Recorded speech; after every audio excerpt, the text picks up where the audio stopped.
Today for coffee break, we're gonna get a little square. Hey, and welcome to Coffee Break. And today, Invited for Coffee is something that I simply love. This is one of my favorite art toys or toys in general, something I actively collect. And this is the squares from World War Robot. Now, in front of us today, we have the Mark I square, which is arguably one of my favorites.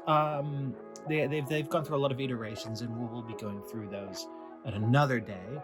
But today, I just wanted to look at the Mark I square because I simply think it's just a fantastic design. It's something I really, really enjoy, and something I like having around.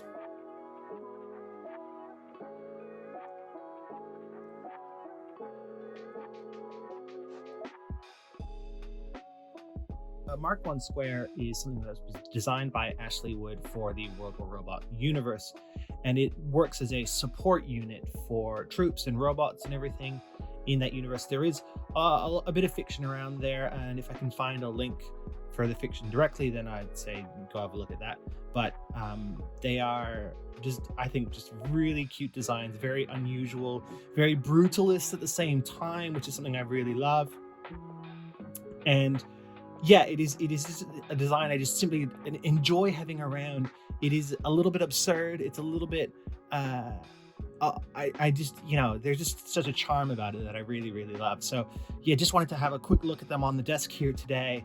And I just wanted to, chuck in some photos as well I've taken of them. And yeah, there's something that I actively collect, something there's something about the design that I simply love, and its simplicity and stuff. And yeah, the Mark Ones are really where, it kicked off the love for that. And yeah, it's just something that I really, really like. Now, in regards to what we have here with the original release of these things, we have a 1/12, which is a little one, and a 1/6 scale one, and they have these great weathering details on them, which is part of something that I absolutely love. And they've pretty much come in all factions and then some. Every sort of military unit or anything has their own squares that they have to support. And yeah, they're just something I absolutely love. So here we have our squares lined up for a little size comparison. 1/6 on the left, 1/12 on the right. That is their scales. And this is them next to the appropriate figures.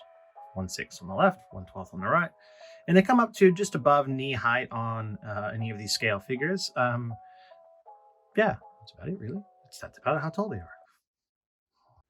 The articulation on the Mark I square is the same across the board. It's the same on any scale, it seems to be. And that is basically at the bottom here, we got a swivel that swivels around, and then we've got 2 points of articulation on each leg. We have a hip and this tiny little knee bit. And with that, you can get a fair amount of expression. I've definitely had a lot of success with these, with photography and stuff, to get some goofy little things, but they're not hugely articulated. So like looking up, if you want to get them to look up a lot, they will inevitably fall back and stuff. So you got to maybe get a little bit creative, but you can still accomplish a lot. They can sit down. But here we go. Huzzah! But yeah, they're a little bit of fun. There's a little bit of articulation there. And yeah, so that's it for articulation. Oh, this guy, exactly the same, just smaller. Thank you for joining our coffee break today. And it's been a lot of fun. It has been, just wanted to show off something that I genuinely really love and I love to collect. And it is these, ThreeA squares. I will go into the other marks, but I just wanted to obviously start with Mark I, the 1/12 and the 1/6. And yeah, is it worthwhile looking at these on the aftermarket? Absolutely. The original Mark I's can get a bit expensive, but there are certain ones that are a little bit cheaper. And it is something that I hope continues with Underverse, that they come back to, these more simpler, because the new ones I think have electronics and stuff and ABS plastic and whatnot. But I do genuinely really like the simpler vinyl ones. They're more collectible and they feel nicer in the hands and that sort of stuff. But it doesn't stop me getting really excited about the new ones too.